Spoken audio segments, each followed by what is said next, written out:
Flag festoon ये सब लगा सकती है? नहीं, अगर वो प्रचार का उनका ये हो तो फिर उनका काउंट किया जाएगा उनके खर्चे में उसको।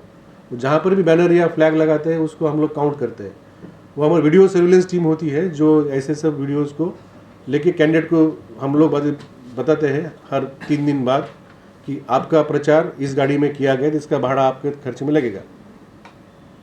सर ऑन पॉलिटिकल जो मेंशन किए हैं है वो न्यूज़पेपर में आने के बाद वो बंद की गई। फिर भी हमने उनको नोटिस दी है, क्योंकि उन्होंने बाद में वापस ली, ये तो अच्छी बात है, लेकिन ये इशू ही नहीं होना चाहिए था। तो हमने नोटिस दी है, मेरे ख्याल से डीएम साहब ने उनको नोटिस दी है। सर कैन यू से something about the centre for deployment की थी जिनका काम था कि सिर्फ करेक्टनेस चेक करना, कहीं पे नाम। कल इलेक्शन कमीशन ने सभी डिस्ट्रिक्ट मजिस्ट्रेट और एसपी के साथ दिल्ली से वीडियो कॉन्फ्रेंस की, और उन्होंने जो आज तक का जो हमारा नॉमिनेशन की प्रक्रिया रही, मॉडल कोड ऑफ कंडक्ट का कंप्लायंस रहा, और यहाँ पे ऑब्जर्वर्स आए, स्पेशल ऑब्जर्वर्स भी एक बार आके गए हैं, फिर से वो आएंगे, उनका फीडबैक, और जो चुनावी प्रक्रिया इसके बाद होने वाली है उसकी तैयारी, इसका कल उन्होंने 3 बजे से लेके करीब 5 बजे तक 2 घंटे का उन्होंने रिव्यू लिया, और कुछ उन्होंने निर्देश दिए कि सामने कैसे चुनाव को और शांतिपूर्ण और एरर फ्री हम लोग कैसे कर पाए। स्पेशल ऑब्जर्वर्स कल आएंगे 1 जन, मंडे को आएंगे 2 जन, फिर से हमारे राज्य का दौरा करेंगे। फिर उसके बाद वो मेघालय भी जाएंगे 8 तारीख के बाद। मेघालय में अभी नॉमिनेशन की प्रक्रिया शुरू हो जाएगी, तो उसके कारण वो मेघालय भी चले जाएंगे। उनको दोनों स्टेट का दायित्व है। हमारे स्टेट में सभी जनरल ऑब्जर्वर 25, पुलिस ऑब्जर्वर 8 और एक्सपेंडिचर ऑब्जर्वर्स भी आए हैं। वो अपना काम कर रहे हैं रिटर्न ऑफिसर के साथ, और हम भी उनका जो भी ऑब्जर्वेशन है या सजेशन है हम उसके मुताबिक हमारे रिटर्निंग ऑफिसर काम कर रहे हैं। अगले 9 तारीख को त्रिपुरा, आसाम और मिज़ोरम, ये 3 राज्य है, 3 राज्य की बॉर्डर है। तो इलेक्शन कमीशन तीनों राज्य के जो चीफ सेक्रेटरी है और डायरेक्टर जनरल पुलिस है और डायरेक्टर जनरल बीएसएफ है, चीफ कमिश्नर इनकम टैक्स है, और जो सेंट्रल गवर्नमेंट एजेंसी है, तो हमारा चुनाव जैसे 16 तारीख को है, तो उसके पहले इंटरस्टेट बॉर्डर सील करने के लिए और जो कार्रवाई करनी पड़ती है, 3 राज्यों की एक जॉइंट मीटिंग कमीशन करेगा 9 तारीख को। तो उसमें हमें जो भी अंतर्राज्यीय जो हमें रिस्ट्रिक्शन करने हैं लास्ट के 72 घंटों के लिए, 48 घंटों के लिए, तो उस मीटिंग में वो तय किए जाएंगे और उसके अनुसार कार्रवाई होगी। Thank you. We have sufficient forces now and we have covered all the vulnerable area. We are covering all the campaigns. जैसे मैं आपको एक अंदाजा देना चाहूँगा कि कल हमारे स्टेट में छोटे मोटे मिलके 830 प्रोग्राम हुए एक दिन।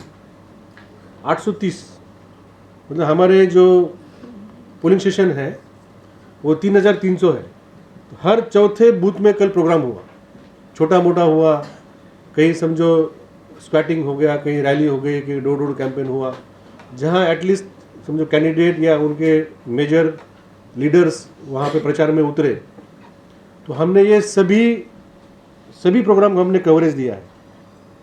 वो भी हमने कोशिश की है कि कम से कम पैरामिलिट्री फोर्स या टीएसआर का कवरेज हो, और जहाँ पॉसिबल है नॉर्मल ड्यूटी वहाँ पुलिस हो। सभी प्रोग्राम हमने कवर किए हैं। वल्नरेबल एरियाज़ में जो हमारा एरिया डोमिनेशन चल रहा है, फ्लैग मार्च भी चल रहे हैं। How many companies, sir? We have more than 200 companies at present and we are getting more companies to cover the polling stations. वो 9 तारीख को आएंगे। 9 तारीख के बाद जो फोर्स पोलिंग स्टेशन में ड्यूटी करेगा वो 9 तारीख के बाद आएगा। वो हमारे साथ चुनाव ख़त्म होने तक रहेगा। फिर हम लोग असेसमेंट करेंगे कि चुनाव मतदान होने के बाद कितना फोर्स त्रिपुरा में रखना है। ये हम उसका असेसमेंट और लास्ट वीक में चुनाव के जस्ट पहले 3-4 दिन पहले हम लोग ले लेंगे, और उतना फोर्स भी चुनाव प्रक्रिया होने के बाद भी रहेगा हमारे साथ, और कुछ फोर्स काउंटिंग के बाद भी रहेगा, और फिर जैसे नॉर्मल परिस्थिति हो जाएगी फिर वो फोर्स वापस जाएगा। सर अभी तक कोई पॉलिटिकल पार्टी की ओर से कोई कंप्लेन आया है किसी तरह का? छोटे मोटे कंप्लेंट जो है मॉडल कोड ऑफ कंडक्ट या समझो कोई कहाँ पे उनका ग्रीवेंस है वो तो हमें चल रहे हैं, हम उनका जवाब देते हैं, इंक्वायरी करके जवाब देते हैं, और जहाँ पे ज़रूरत पड़े हम कार्रवाई करते हैं। Continuously we are getting issues, complaints, grievances continuously है। जैसे सी विजिल है हमारा, सी विजिल में हमें 1400 के ऊपर कंप्लेंट मिले हैं, 1400, और हमने उसका जो डिस्पोजल है हमने 92 मिनट्स में किया, एवरेज किया है। और कई ज़िले हैं जैसे ढलाई डिस्ट्रिक्ट ने कल रिपोर्ट किया, उन्होंने 30 मिनट में उनका एवरेज है। साउथ त्रिपुरा है, उनका एवरेज 52 मिनट्स है। कंप्लेंट आने के बाद जो हमारे फ्लाइंग स्क्वाड है या स्टैटिक सर्वेलेंस टीम है वो उस जगह में जाके कार्रवाई करते हैं। जैसे मैं आपको एक जो हमने इस बार जो हमने किया है बदलाव, जैसे कोई नाका होता है, नाका, उस नाके में अभी इस बार 3 टीम है, जहाँ एक टीम हुआ करती थी। अभी हमने 8 घंटा में हम उनको रिलीव करते हैं उनको, और राउंड द क्लॉक 3 टीम है। और फ्लाइंग स्क्वाड में भी वही है, फ्लाइंग स्क्वाड भी हम 8 घंटे में रिलीव करते हैं। ऐसा नहीं है कि फ्लाइंग स्क्वाड में लोग जा रहे हैं और 12 घंटा 14 घंटा काम कर रहे हैं, फिर रात को फ्लाइंग स्क्वाड नहीं है, या फिर सुबह लेट आ गए क्योंकि रात भर काम किया, तो ये परिस्थिति नहीं है। तो हमने जो फ्लाइंग स्क्वाड और जो स्टैटिक सर्वेलेंस टीम होती है एक जगह नाका पॉइंट पे, ये एक असेंबली में 3 SST FST होती है, लेकिन एक SST FST में अभी 3 टीमें हैं, मतलब एक असेंबली में 9 टीमें हैं। तो इससे हमें जो भी इश्यूज आ रहे हैं या जो भी रिपोर्ट हो रहा है उसको हम लोग तुरंत और काफ़ी तेज़ हम उसको रिस्पॉन्ड कर सकते हैं। जितनी भी घटनाएं हुई है आपके माध्यम से हमें पता चलता है, हम देखते हैं कि जहाँ जहाँ घटना हो रही है आप रिपोर्ट कर रहे हैं, तभी हमारे पुलिस अधिकारी वहाँ पे मौजूद भी है।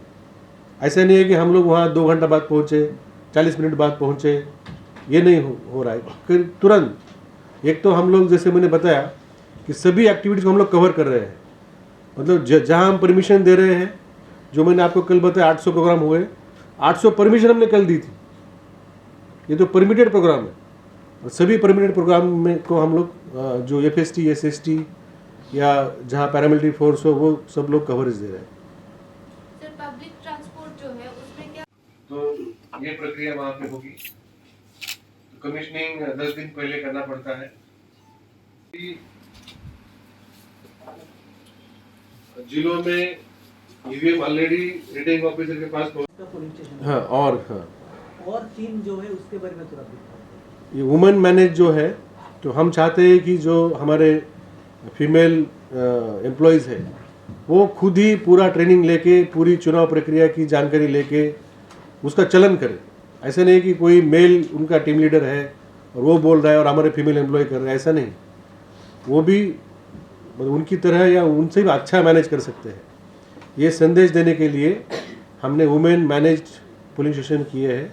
हम कोशिश करेंगे ये वुमेन मैनेज पोलिंग स्टेशन में जो पैरामिलिट्री फोर्स हो वो भी वुमेन हो, कि वुमेन कंपनी भी हमारे पास उपलब्ध है पैरामिलिट्री फोर्स की। वहाँ पे जो हमारे पोलिंग एजेंट है वो भी वुमेन हो, वहाँ पे जो पुलिस कर्मचारी तैनात होंगे बाहर वो भी वुमेन हो। तो इसलिए हम उनके हाथ में इसका दायित्व देना चाहते हैं और उनको कॉन्फिडेंस देना चाहते हैं कि आप भी मतलब और अच्छा काम कर सकते हैं और ज़्यादा से ज़्यादा लोग चुनाव प्रक्रिया में शामिल हो। जैसे आपने हमें पूछा कि इस बार वुमेन कैंडिडेट कितने हैं, तो 30 वुमेन कैंडिडेट है, मतलब 259 में 30 है। तो इसका ये प्रतीक है कि मतलब करीब 12% वुमेन आर कंटेस्टिंग। मतलब वुमेन तभी कंटेस्ट करते हैं जब शांति होती है, या शांतिपूर्ण वातावरण में चुनाव हो सकता है। वैसे हम लोग वुमेन मैनेज पोलिंग स्टेशन करेंगे दूसरा जो पीडब्ल्यूडी मैनेज्ड है उसमें हमने कंपल्सरी नहीं किया कि सभी पीडब्ल्यूडी हो, उसमें एक या दो व्यक्ति पीडब्ल्यूडी हो और जो कि परमानेंटली काम करे, ताकि लोग उनको देखें कि भाई शारीरिक प्रतिबंधी होने के बावजूद भी वो अपना दायित्व निभा रहे हैं, उनको वो पूरी कोशिश कर रहे हैं, तो उनका भी अपना आत्मसम्मान बढ़े, तो इसलिए वो हम कर रहे हैं। और तीसरा है यूथ मैनेज्ड, जो अर्बन एरिया में जो यूथ जो है चुनावी प्रक्रिया में भाग नहीं लेते, छुट्टी मनाते हैं या उनको लगता है कि वोट करके क्या फ़ायदा, तो इसलिए हम उनको बढ़ावा देने के लिए यूथ मैनेज्ड कई पोलिंग स्टेशन कर रहे हैं। तो इस तरीके से ये नॉर्मल पोलिंग स्टेशन है, उसके अलावा ये 4 प्रकार के पोलिंग स्टेशन हम सेटअप करेंगे। उसकी लिस्ट मैंने आपको आज दे दी ताकि आपका ग्राउंड कवरेज उसका अच्छा हो। अच्छा, अभी वोटर कितना होगा तो जहाँ मॉडल पोलिंग स्टेशन है वहाँ पे हमारे उसमें पूरे राज्य में कौन से विधानसभा क्षेत्र में कौन से प्रकार का पोलिंग स्टेशन होगा। अभी 28,14,000 ही है, उसमें सिर्फ 1100 की बढ़ोतरी हुई, जो अभी 28,13,000 थे मुझे याद है 5 जनवरी को, तो 28,14,000 हो गए। 1100 लोग 5 जनवरी के बाद बढ़े हैं, उसमें ब्रू की संख्या 550 के करीब है और बाकी आम वोटर है जो पहले नाम दर्ज नहीं कर पाए।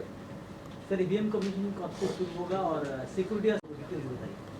मॉडल पोलिंग स्टेशन मतलब क्या होता है कि कोई आपके राज्य का प्रतीक होता है, या उस समझो अगरतला शहर है उसका प्रतीक होता है, या ऊनाकोटी जिला है उसका प्रतीक होता है। समझो ऊनाकोटी में वो चाहेंगे कि जो है ऊनाकोटी की प्रतिकृति है उसमें बनाए, या टी गार्डन में वो टी गार्डन का कोई थीम लेके बनाए, या समझो साउथ त्रिपुरा में वो पिलाक का कोई ऐसा प्रतिकृति लेके बनाए, या कोई समझो अगरतला में हो रहा है तो हमारा पैलेस का प्रतिकृति लेके बनाए। तो एक हमारा जो त्रिपुरा राज्य का इतिहास रहा है, हमारी जो संस्कृति है, जो हमारे यहाँ पे कल्चर है, नेचर जो ये है, वो सभी उसमें आ जाएंगे, ताकि एक मॉडल एक अच्छा उसमें सुविधाएं होगी।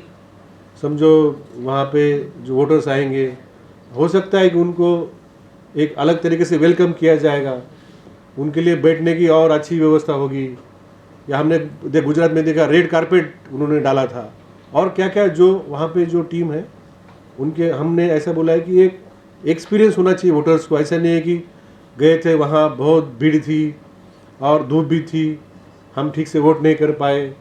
ये जो आम पोलिंग स्टेशन में जो समस्याएं होती है, ऐसी समस्या ना हो, और धीरे धीरे करके पोलिंग स्टेशन अभी हमारे अच्छे बिल्डिंग्स में है। पहले तो हम छोटे छोटे आंगनवाड़ी सेंटर में या किस में भी हमारे होते थे, अभी अच्छे बड़े बड़े स्कूल में हमारे सेंटर्स है, सामने ग्राउंड भी है। तो सब मिलके 2 हमारे उद्देश्य है। एक है कि हमारा त्रिपुरा का जो आइडेंटिटी है वो भी सभी को, पूरे देश को पता चले।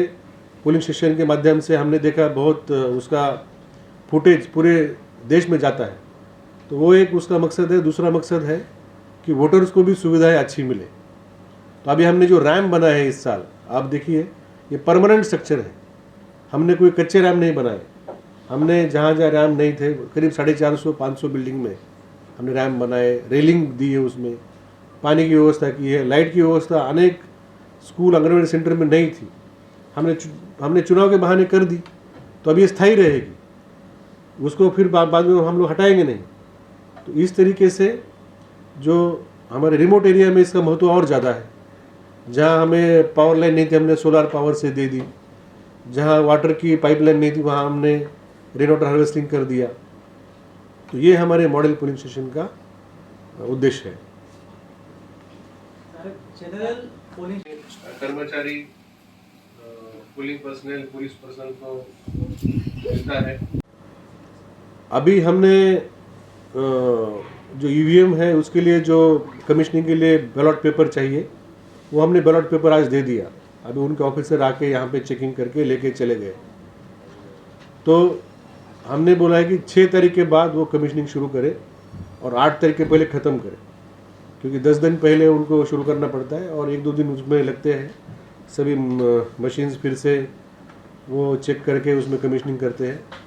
तो मंडे से शुरू होगा ईवीएम कमीशनिंग और 8 तारीख के पहले ख़त्म हो जाएगा। फिर 8 तारीख से हमारा पोस्टल बैलेट का वोटिंग शुरू हो जाएगा। और दूसरा आपने जो बताया, हमने कई ज़िलों में, जैसे ढलाई डिस्ट्रिक्ट है, उसमें हमने बॉर्डर एरिया में ऑलरेडी 144 लगा दिया है।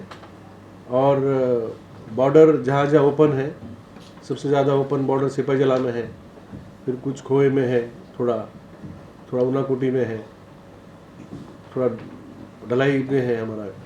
तो इसको हम लोग जैसे 7 दिन 8 दिन पहले सील कर देंगे। लेकिन बीएसएफ मतलब हमारे जो चुनावी मशीनरी है उनके साथ क्लोजली काम कर रही है। और बीएसएफ ने कई जगहों में उनके फोर्स बढ़ा दी है और सीसीटीवी कैमरे भी फिट किए हैं उन्होंने जहाँ जहाँ ओपनिंग्स है। স্যার এই পর্যন্ত কতজন কর্মচারীর বিরুদ্ধে ব্যবস্থা? करीब 1 या 2 छोड़ के सभी को हमने दे भी दिए हैं, सभी आरओ ने। বলে অভিযোগ উঠেছে। हमने 3 कर्मचारी के को नोटिस दिए है, उनका जवाब मिला है और उसकी उचित कार्रवाई कर रहे हैं। और हम चाहते हैं कि कोई भी कर्मचारी कोई पॉलिटिकल एक्टिविटी से जड़ित ना हो। और साथ में ही हमने 2 ऑफिसर जिनके करीबी चुनाव प्रक्रिया में भाग ले रहे हैं, उन्होंने डिक्लेरेशन दिया है कि हमारे क्लोज रिलेटिव चुनाव प्रक्रिया में है, तो हमको रिप्लेस किया है उनको। एक हमारे एसडीपीओ शांतिर बाजार है और एक एआरओ थे कहीं पे, उनको हमने रिप्लेस कर दिया है। जिन्होंने खुद ही डिक्लेयर किया कि हमारे रिलेटिव चुनाव प्रक्रिया में है। और उसको और 2 कर्मचारी थे जिनके खिलाफ क्रिमिनल केस चालू था, वो भी नॉमिनेशन के बाद उनको डिक्लेयर करना पड़ता है 2-3 दिन के अंदर। उन्होंने हमें परसों डिक्लेयर किया था कि 2 ऐसे पुलिस के कर्मचारी थे, पुलिस इंस्पेक्टर थे वो, जिनके खिलाफ कोई केस चल रहे थे, तो उनको भी हमने रिप्लेस कर दिया। रिप्लेस मतलब उनको हमने क्लोज कर दिया, उनका उतना रोल इम्पोर्टेंट नहीं था। सर, प्री पोल वायलेंस जो हो रहा है अभी, मतलब आए दिन प्री पोल वायलेंस में अभी तक कितने लोगों को अरेस्ट किया गया है, किसके खिलाफ कार्रवाई की गई है? अभी तक प्री पोल वायलेंस अगर आप देखिए 18 तारीख के बाद, 18 जनवरी के बाद, तो 36 एफआईआर दर्ज हुए हैं पूरे स्टेट में। 36। अगर हम 2018 की तुलना करें, 2018 में इसी वक्त 54 हुए थे मामले। जो कल तक जो तथ्य मैंने कल कमीशन को दिया है, इसमें 27 लोगों को अरेस्ट किया गया है। 27 people are arrested. 36 FIRs and 27 arrest. लेकिन मैं आपको ये बोलना चाहता हूँ, इस साल इससे भी ज़्यादा जो एक्टिविटी हमने की है, जो शायद आपके साथ रिपोर्ट नहीं हुई, वो है कि प्रिवेंटिव डिटेंशन। जो हिस्ट्री शीटर है या जिनके ट्रबल मॉन्गर है, उनकी हमने पोलिंग स्टेशन वाइज और वल्नरेबल एरिया हम लोग मार्क करते हैं, तो उनका नाम भी उसमें आ जाता है। तो हमने उनको बॉन्ड साइन किया है, कई जगह पे अरेस्ट किया है, और ये संख्या काफ़ी बड़ी है। तो वो एक कारण है कि जो हमें विश्वास है कि आगे आने वाले दिनों में हमें वायलेंस को फेस नहीं करना पड़ेगा, क्योंकि जितने लोगों के ऊपर ऐसी हिस्ट्री थी कि पहले चुनाव में उन्होंने वायलेंस किया था, हमने उनके खिलाफ प्रिवेंटिव मेजर्स कई गुना लिए हैं, मतलब 4 गुना 5 गुना हमने लिए हैं। वो हमारा एक ज़्यादा फोकस रहा है। बोला ये संख्या काफी बड़ी है सर, संख्या कितनी है? 4 गुना 5 गुना संख्या, जो मतलब पहले जो होता था प्रिवेंटिव मेजर, तो प्रिवेंशन में ही हम लोग ज़्यादा काम कर सकते हैं, और प्रिवेंशन में ही ज़्यादा काम किया गया है। सफेद में जो परसों कुछ में और ज़्यादा हो सकते हैं, लेकिन आज जो हमने डिसाइड की है उसकी लिस्ट मैंने आपको दी है, ताकि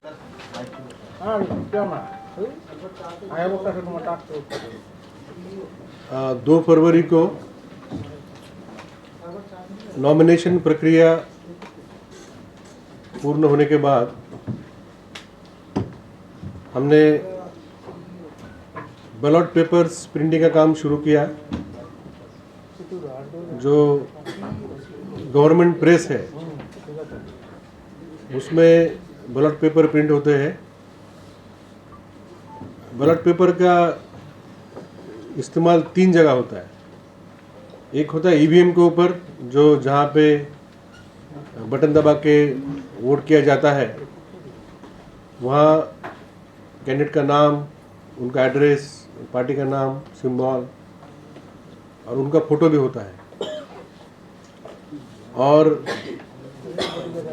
दूसरा है पोस्टल बैलेट, जो हमारे कर्मचारी, पोलिंग पर्सनल, पुलिस पर्सनल को मिलता है। और तीसरा है कि पोलिंग बूथ में भी हम लोग 20 बैलेट पेपर देते हैं टेंडर बैलेट के लिए। तो करीब 1.5 लाख के ऊपर हमने बैलेट पेपर प्रिंट किए हैं कल, आज। और करीब 1 या 2 छोड़ के सभी को हमने दे भी दिए हैं। सभी आरओ ने अपने बैलेट पेपर लेके चले गए हैं। अभी जिलों में ईवीएम ऑलरेडी रिटर्निंग ऑफिसर के पास पहुंच गई है। अभी उस ईवीएम के ऊपर बैलेट पेपर लगा के ईवीएम को कमीशनिंग किया जाएगा। तो ये प्रक्रिया वहाँ पे होगी। तो कमीशनिंग 10 दिन पहले करना पड़ता है। तो एक सिंबल के साथ जो करेक्ट उसका नाम वगैरह सब ठीक करने का काम हमने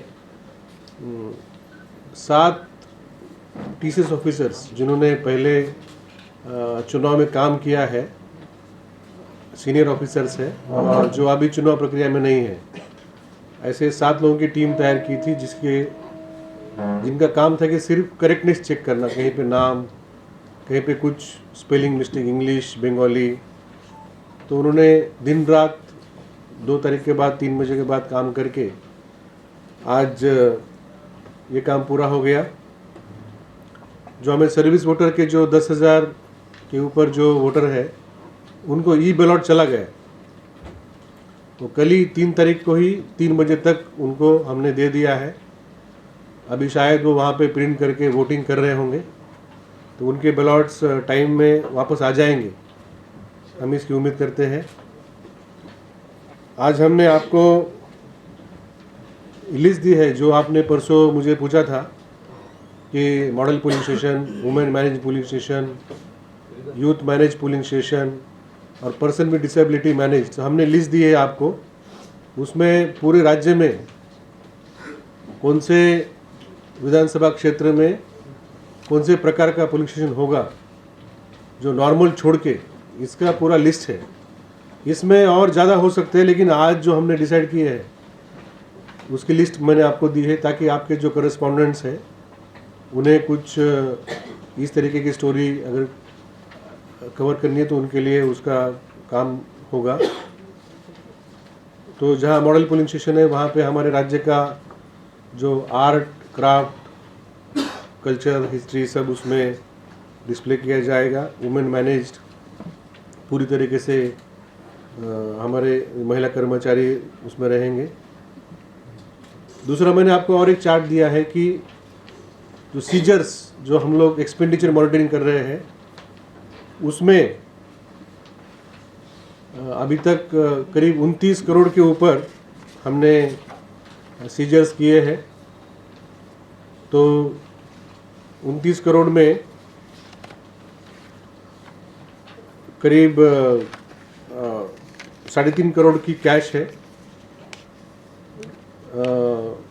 1 करोड़ 23 लाख की लिकर है, दारू है, ड्रग्स और नारकोटिक्स 14 करोड़ के हैं, और प्रीशियस मेटल 6 लाख, और फ्रीबीज जैसे कि उसमें घर के उपयोगी सामान है बहुत सारे, जो ऑयल है या कोई उसमें मोबाइल है, और बहुत सारे हैं उसमें, जो कि उनका कोई जीएसटी का पर्चा या और कुछ नहीं था उनके पास, और उसका डेस्टिनेशन कहाँ है, कोई डीलर या कोई उन्होंने बुक नहीं किया था। ऐसे करीब 7.97 करोड़ के जो बंटने वाली वस्तुएं हैं, फ्रीबीज मतलब जिसको बांटा जा सकता है, तो ऐसी वस्तुएं हमने सीज की है। तो टोटल 29 करोड़ 25 लाख के ऊपर का सीजर हुआ है। इसमें मैंने एजेंसी वाइज भी दिया है आपको। State police 13.82 crore, BSF 6.68 crore, income tax department 2.07 crore, ED का 2 करोड़ का है, CRPF 1.46 करोड़, स्टेट GST है 1.34 crore, state excise 79 lakhs, customs 64 lakhs, railway protection force 42 lakhs। आज इसके सिवा आपके पास और एक लिस्ट दी है जो इलेक्शन कमीशन ऑफ इंडिया ने जो डॉक्यूमेंट्स, अगर किसी को ईपिक नहीं है, हमारे स्टेट में ऐसा नहीं है, हमारे स्टेट में ईपिक कवरेज 100% है और हमने उसका कार्ड भी बांटा है। जैसे 5 जनवरी को हमारा समर रिवीजन पूरा हुआ था, उसमें जो 1,19,000 के ऊपर जो लोगों का हमने रजिस्ट्रेशन किया था वो सबको हमने ईपिक कार्ड दे दिया। 5 जनवरी के बाद लास्ट डे ऑफ नॉमिनेशन तक भी कुछ 1100 लोगों का उसमें नाम दर्ज हुआ है। उसमें करीब 500 ब्रू वोटर्स है और 500 और कोई है जो पहले नामांकन रजिस्ट्रेशन नहीं दे पाए थे। तो 1100 लोग 5 तारीख के बाद लास्ट डे ऑफ नॉमिनेशन तक उनका नाम ऐड हुआ है। उनको भी हमने ईपिक प्रिंट के लिए दिया है, वो हमें और एक 6-7 दिन में दे देंगे। तो हमारे राज्य में ईपिक कार्ड, वोटर कार्ड नहीं है, ऐसे लोगों की संख्या नहीं है। फिर भी अगर कोई है, कोई समय में घर पे नहीं था, उसको ईपिक कार्ड डिलीवर नहीं किया गया किसी वजह से, तो इलेक्शन कमीशन ने त्रिपुरा असेंबली का जो चुनाव होगा उसके लिए 12 प्रकार के डॉक्यूमेंट दिए हैं जो वो पोलिंग स्टेशन में दिखा सकते हैं। अगर ईपिक कार्ड नहीं, आधार कार्ड है, नरेगा जॉब कार्ड है, बैंक पासबुक है फोटो के साथ, हेल्थ इंश्योरेंस का स्मार्ट कार्ड है, ड्राइविंग लाइसेंस है, पैन कार्ड है, जो सेंसस का स्मार्ट कार्ड होता है वो है, पासपोर्ट है, पेंशन डॉक्यूमेंट है विद फोटोग्राफ, सर्विस का कोई किसी गवर्नमेंट सर्विस में है तो या कोई PSU में है तो उसका RND कार्ड हो सकता है, या कोई इलेक्टेड कोई फंक्शनरी है उनका RND कार्ड हो सकता है, या अभी डिसेबल लोगों को कोई कार्ड दिया जा रहा है वो कार्ड हो सकता है। तो ऐसे 12 डॉक्यूमेंट का उन्होंने परमिशन दिया है। तो मैं आपके द्वारा मैं सबको अनुरोध करना चाहता हूँ कि आप अपना ईपिक कार्ड ही लेके आइए। अभी आपके पास समय है, अपना ईपिक कार्ड अगर आपके हाथ में नहीं है तो उसको खोज करिए। अगर आपको चाहिए तो हमें आप बोलिए, हमारे सी विजिल में आप बोल सकते हैं कि हमें ईपिक कार्ड चाहिए, तो हम आपको प्रिंट करके देंगे। अभी भी थोड़ा समय है, हमको 7 दिन लगते हैं प्रिंट करने में। लेकिन अगर लेट हो गया, आपके पास किसी कारण अगर ईपिक कार्ड नहीं है तो आप ये 12 डॉक्यूमेंट आप इसको यूज़ कर सकते हैं। तो आपने परसों मुझे पूछा था कि model police station, women marriage police station, youth marriage